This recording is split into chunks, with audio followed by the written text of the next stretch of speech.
allez-y. On a un problème. Le premier problème, c'est qu'effectivement, on a beaucoup d'individualisme et il va falloir que cet individualisme s'agrège pour devenir un nous global qui va vers une idéologie qui sera propre. Un collectif avec un projet. Mais moi, là où je ne suis pas d'accord avec vous, c'est que je pense qu'une dissolution, là, en l'état actuel, n'est pas la solution. Non. Pourquoi? Parce que cette dissolution ne pourra intervenir qu'après une réforme constitutionnelle. Parce que ce que réclament les Gilets jaunes aujourd'hui, c'est plus de représentativité. Or, on a aujourd'hui une Assemblée nationale qui n'est pas représentative parce qu'elle ne dispose pas suffisamment de part de proportionnalité. Moi, j'ai une question.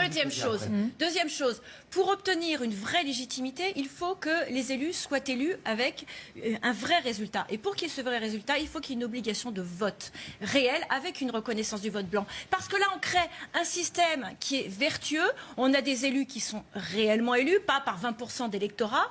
Et on a des élus qui vont avoir une vraie représentativité. Ce qui veut dire qu'on peut avoir des ouvriers, on peut avoir des gens qui sortent de petits partis politiques qui n'auraient pas les moyens autrement d'être écoutés. Et là, on redonne de la vivacité à la démocratie. Et donc, je considère qu'une dissolution de l'Assemblée nationale sans ces préalables, ça ne sert à rien. Pour autant, la solution politique pour Emmanuel Macron peut être effectivement cette dissolution de l'Assemblée nationale, tout simplement parce que soit il réobtient une majorité et il a une légitimité à continuer sur son programme, soit il n'a pas de majorité et il va falloir qu'il négocie avec les autres mouvements politiques pour aller vers ce qui fait sens.